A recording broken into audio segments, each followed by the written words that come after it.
BSF rok ya phawati thungjakmani amchari lukurok mungsa ketal koya hasteni kurung ha ari rogo salbrum brum no thungjagai tongo sikla rok te amchari lukurok obahaino pati mongpati kha Bokshanagar block bai khobjak Kolsimura gram project ni Shauratoli amchayo tangsalni horni damchuku tamani joro sakni otomal khungti nogo ki firfru BSF jawan rok bono bathagriwe hamung sinia kok sangai butok khlaiga o sikla sawi khnarika kok thumni biskango ang mungsa se hamia samung bai gedaljak bokre ana tangai haike bunani nangka hine মন্ত্রী অকরা doctor মানিক শাহানো কইখা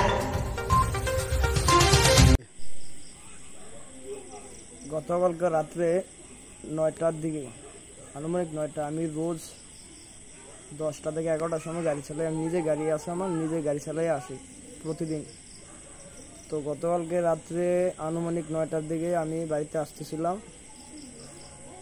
আমার পঞ্চায়েত রোডে পঞ্চায়েত রোডে আমার বাড়ির পাশে BSF camp তো BSF এর camp থেকে একটা বোলেরো গাড়ি 3-4 জন যাইতেছিল ওইদিকে আমিও আমার উঠু নিয়ে আসতেছিলাম তখন এরা আমার দাঁড় করা এসেরা গাড়ি থেকে নামে আমার উত্তর সালে গাড়ি সে আমি বললাম যে আর কে হওয়া কোনো কথাই আমার শুনতেছে না আর আমার এলোপাতের এমনি যেমনি ফাটছে এমনি মানে লাঠি দিয়ে মোটা মোটা লাঠি মারধর করছে প্রচন্ড আঘাত করছে কজন ছিল এরা ছিল প্রায় 3 থেকে 4 জন আমি অনেক কইতেছি যে আমার বাড়ি তো ক্যাম্পের সাথে মসজিদের সামনে কোনো কথাই শুনতে মানে রাজি নেই পরবর্তীতে আমি হসপিটালে গেছি হসপিটালে যাওয়ার পর থানাতে গেছি আজকে এখন অবধি 24 ঘন্টা প্রায় অতিক্রান্ত হয়ে গেছে কোনো বিচার পাইলাম না আমি এখন অবধি তো আমি আমার একটা মোবাইলও ভাঙছিল পকেটে আসলো মোবাইলটা বাড়ির সাথে মোবাইলটাও ভেঙে গেছিল তো এখন 24 ঘন্টা হয়ে গেছে এখন অবধি মানে কোনো ইয়ে পাইলাম না থানাতে জানানো হয়েছিল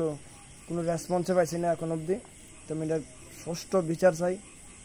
আমাদের ত্রিপুরা রাজ্যের মাননীয় মুখ্যমন্ত্রী ডক্টর মানিক শাহ মহোদয় কাছে এবং আমাদের ত্রিপুরার প্রশাসনের কাছে আমাদের কলমচুরা পিএস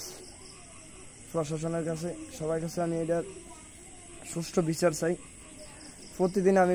এইভাবে আসি কোনো দিন আজকে কত বছর হয়েছে আমাদের বাড়ির সামনে এই বিএসএফ ক্যাম্প কোনো দিন এরকম হয় নাই আর আমি কোনো পাচার বাণিজ্যের সাথে জড়িত না কখনোই মানে কোনো পাচার বাণিজ্যের সাথে জড়িত ছিলামও না আপনি একজন ড্রাইভার শ্রমিক আমি একজন ড্রাইভার এটাই আমি সবার কাছে মানে বিচার আপনাদের এখানে রাত্রে আমার ছেলে গাড়ি থেকে আইতে লাগছে গাড়ি লইয়া আইতে লানোর পরে জজু বেয় জজুই কইলে জজুরা বাড়ির সামনে পাইয়া 3 জনে ডাক মারছে ছেলেরে কারে বিএসএফ হ্যাঁ বিএসএফ ডাক দনে ছেলে নামছে হ্যাঁ নামে করোনা বাউনা কিছু না জিঙ্গিয়ে এই ছেলেরা আমার পিঠার আরম্ভ করছে 3 জনে লাগিয়ে তো এখন আপনার ছেলে কি প্রায় সময় কি এই সময় আইয়ে না আরো পর আইয়ে কি আগে আইয়ে পরের সময় না আজ এত বছর পর্যন্ত আমরা ব্যবসা করি না ছেলেরা 2-1 টাকা করি না ইয়া দিছে এই আরো কত রাত্রে বেরিয়ে আইছে এরকম কোন সময় হইছে না এরকম হইছে না না না কোনো সমস্যা তাহলে